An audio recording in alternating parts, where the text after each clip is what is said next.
ऐसी मशीन लगाऊंगा, इस साइड से आलू घुसेगा, उस साइड से सोना निकलेगा। ये स्कीम छोड़िए, मैं आपको इससे भी मस्त एक स्कीम बताता हूं। इंडिया में एक शहर है जहां आप प्लास्टिक कचरा लेके आएंगे तो उसके बदले आपको गोल्ड कॉइन मिलेगा। हाँ, गोल्ड कॉइन। अब ये चीज जानना है कि कैसे, कहां और कब, इसके लिए तो आपको ये वीडियो देखना पड़ेगा।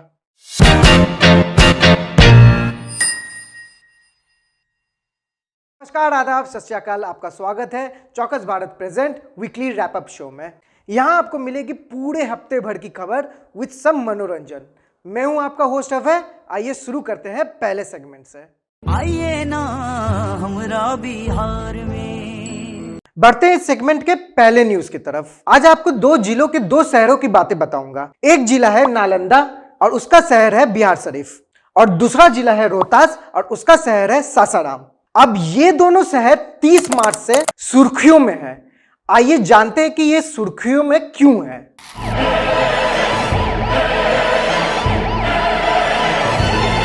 कोई नेचुरल चीज नहीं है, ये जरूर कोई इधर उधर किया है नेचुरल, बिना मतलब का। पहले चलते हैं सासाराम। 30 मार्च को रामनवमी के जुलूस के बाद दो 14 साल के बच्चे अपने घर लौट रहे थे।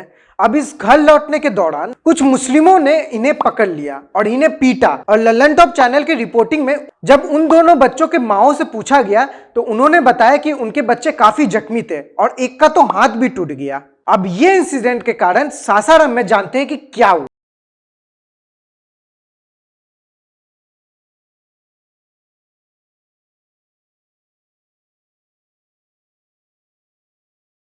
अब जब यह खबर पूरे सासाराम में फैली तो 31 मार्च को दो गुटों के बीच जम के लड़ाई हुई।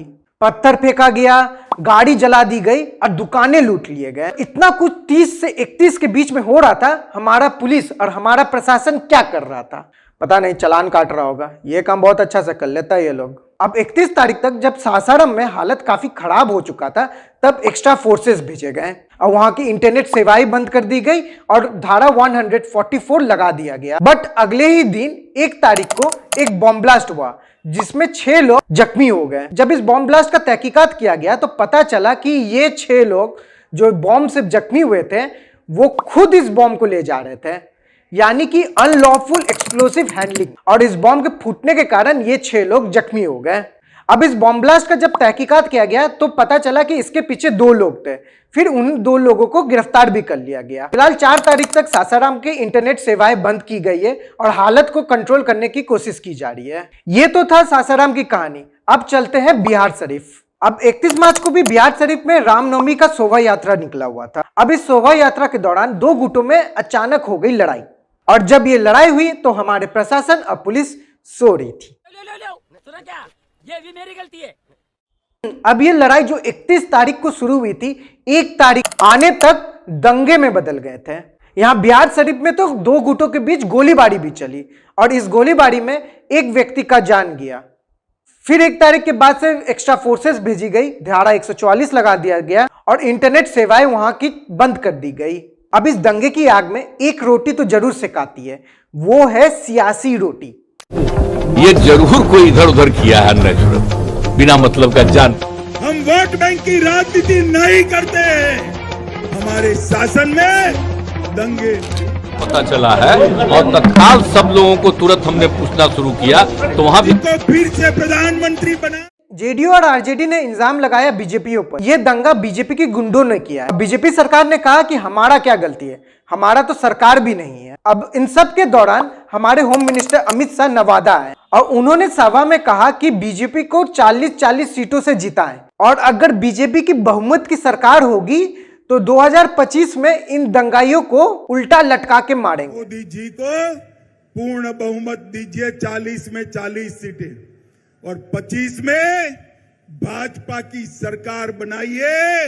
ये दंगा करने वालों को उल्टा लटका कर सीधा करने का काम ये भारतीय जनता पार्टी करेगी। मतलब आपकी सरकार होगी तो ही आप कुछ करेंगे। सफेद कपड़ा ओ अरे यार, अब ईडी आएगा मिलने। अब ये वीडियो आने तक मैं उम्मीद करता हूं कि चीजें शांत हो गई होगी, मगर सवाल अभी भी यही है। अब जहां पर्व और त्योहार खुशियों, एकता, प्यार, श्रद्धा का प्रतीक होता है, अब जाके ये अचानक दंगों में कैसे बदल गए? एक गुट को दूसरे गुट के त्योहारों से क्या दिक्कत हो रहा है? जहां एक त्योहार के बाद दूसरे के घर में मिठाई खाने पहुंचते हैं, यहां पर एक दूसरे के घर में घुस के दंगा ही मचा रहे हैं। हम उम्मीद करते कि आप एक बार इस बारे में सोचिए। अब ऐसा ही मंसर चलते रहा तो अब त्योहार से पहले हम तो अपना सुरक्षा का सोचेंगे। इन सब दंगों के बाद हमारा क्वेश्चन ये है, कौन है ये लोग? कहां से आते हैं ये? आज इस सेगमेंट के लिए चलते हैं दिल्ली, वो भी दिल्ली मेट्रो। अब दिल्ली मेट्रो अपने करमातों के लिए तो फेमस है ही। कभी रोमांस चल रहा है, कभी बिग बॉस चल रही है।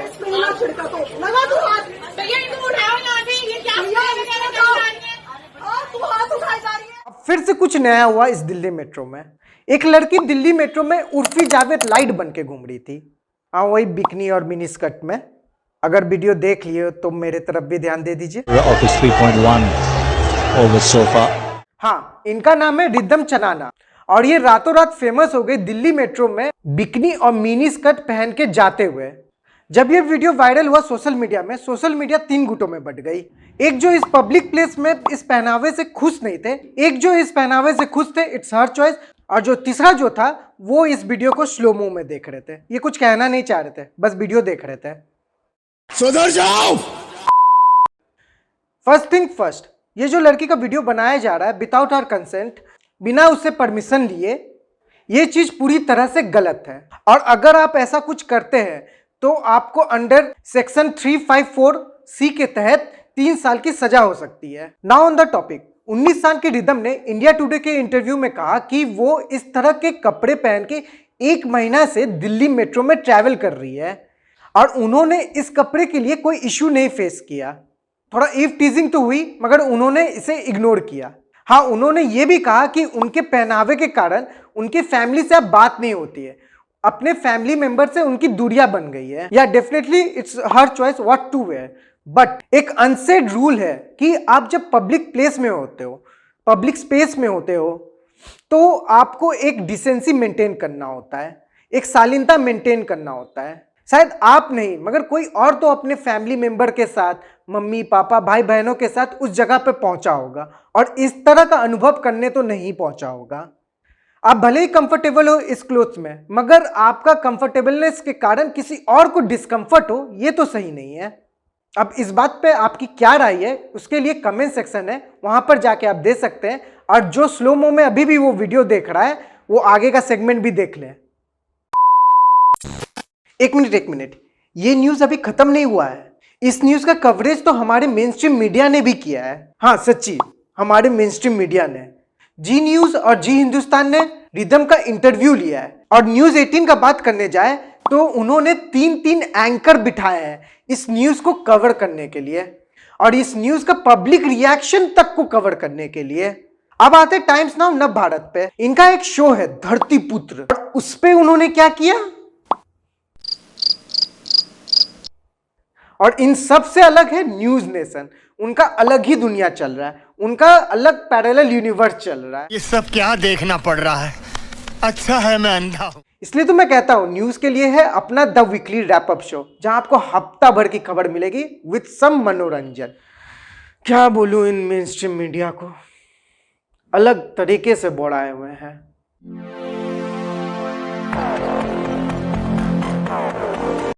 आज इस सेगमेंट के लिए चलते हैं कश्मीर। कश्मीर में एक छोटा सा टाउन है सादीवाड़ा। ये टाउन साउथ कश्मीर में स्थित है और इस गांव के मुखिया हैं यानी कि सरपंच एडवोकेट फारूक अहमद गनाई। और इस गांव के सरपंच ने एक इनिशिएटिव लिया, गिव प्लास्टिक टेक गोल्ड, जहां प्लास्टिक कलेक्ट करने पे आपको गोल्ड कॉइन मिलेगा। अब इस स्कीम के तहत सादीवाड़ा में जिस किसने भी 20 क्विंटल यानी कि 2000 किलो प्लास्टिक कलेक्ट किए उसे पंचायत की तरफ से एक गोल्ड कॉइन मिलेगा। अब इस कैंपेन के बाद 15 दिन के अंदर ये पूरा टाउन प्लास्टिक फ्री हो गया था। हाँ, सिर्फ 15 दिनों के अंदर। उनका ये स्कीम पूरे कश्मीर के घाटियों में आजकल चर्चे में है। उनका ये स्कीम इतना कारगर रहा है कि कश्मीर के बहुत से टाउन, गांव और शहर अपनाने का सोच रहे हैं।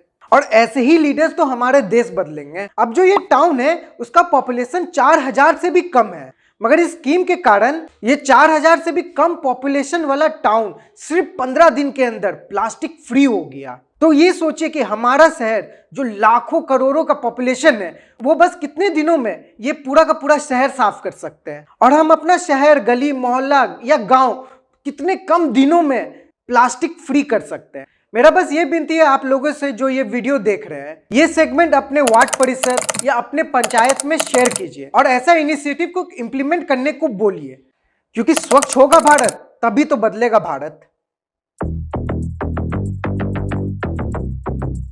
बढ़ते अगले खबर की तरफ। फिर से सोशल मीडिया में चर्चा में है इलॉन मस्क। इसके लिए अलग से एक सेगमेंट रख दो यार। अब जो इलॉन मस्क ट्विटर के हेड है, उन्होंने ट्विटर के साथ फिर से एक छेड़खानी शुरू की। अब जो ट्विटर का लोगो है लैरी द बर्ड, उसे हटा के शिबा इनू द डॉग को लगा दिया गया। अब उन्होंने ऐसा क्यों किया? क्योंकि उन्होंने 26 मार्च 2022 को एक ट्विटर अकाउंट से प्रॉमिस किया था कि वो ट्विटर खरीदेंगे और ट्विटर का लोगो को हटा के डॉग का लोगो लगा देंगे। इससे ये कंक्लूड होता है कि पैसे हो तो कुछ भी कर सकते हो। अब उसे याद है मेरा सैलरी।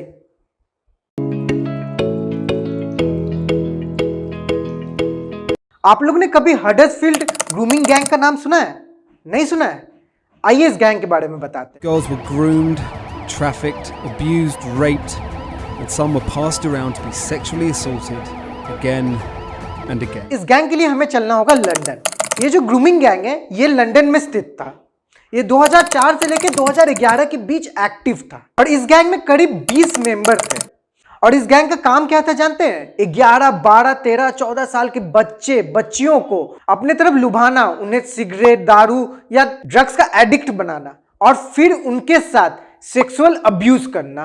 वैसे इस गैंग का खुलासा 2011 में किया गया था और 2018 में इन्हें कन्विक्ट कर लिया गया था।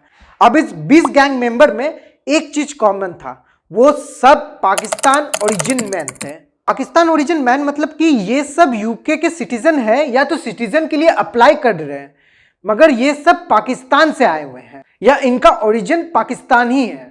अब इस केस के 11-12 साल बाद भी ग्रूमिंग गैंग खत्म नहीं हुआ। ये यूके के बहुत से शहरों में अभी भी स्थित है। अब ये ऑनलाइन गेमिंग, ऑनलाइन चैटिंग के जरिए बच्चों से बात करते हैं और ये उन बच्चों को टारगेट करते हैं जो काफी वल्नरेबल है, यानी कि उनके पेरेंट्स का डिवोर्स हो रहा है या उनके पेरेंट्स के बीच में सेपरेशन हो चुकी है। अब ये बच्चे होते हैं अकेले और अकेले होने के कारण ये बच्चों को इन्फ्लुएंस करते हैं ये सब एक्टिविटी में घुसने के लिए, ताकि ये दरिंदे उनका सेक्सुअल फायदा उठा पाए। अब इस ग्रूमिंग गैंग के ऊपर जीबी न्यूज ने एक डॉक्यूमेंट्री बनाया, ग्रूमिंग गैंग ब्रिटेन शेम, और ये डॉक्यूमेंट्री 11 फरवरी 2023 में रिलीज हुआ। अब इस डॉक्यूमेंट्री रिलीज होने के बाद यूके के प्राइम मिनिस्टर ऋषि सुनक ने एक्शन लेना शुरू किया। उन्होंने एक एक्शन प्लान बनाया जिसमें टॉप पुलिस ऑफिसर्स होंगे जो इस तरह का मैटर को देखते हैं। और इस इनिशिएटिव का पहला स्टेप यूके के होम सेक्रेटरी सुएला ब्रेवरमैन ने लिया। उन्होंने एक इंटरव्यू में आके कह दिया सीधा सीधी कि Pakistan man are raping English girls. उनका ये बोल्ड स्टेटमेंट के कारण उन्हें काफी क्रिटिसाइज किया गया। मेरे हिसाब से तो ये स्टेप बहुत ही सही था। इन दरिंदों को जब तक इनका पहचान छुपाएंगे ना कि कहां से है, किधर से है, इनका नाम क्या है, ये डरेंगे नहीं। जब इनका नाम और इनका देश जब सामने आने लगता है तब इनके मन में एक डर, एक शर्म पैदा होगा। अगर आपको वीडियो थोड़ा सा भी पसंद आया तो लाइक और शेयर कर दीजिएगा, वरना ये चौकस भारत वाले लोग मुझे इस तरह से धक्का मार के बाहर निकाल देंगे। और चौकस भारत को सब्सक्राइब कर लीजिए और हमें ट्विटर, फेसबुक और इंस्टाग्राम पेजेस पे फॉलो कर लीजिए।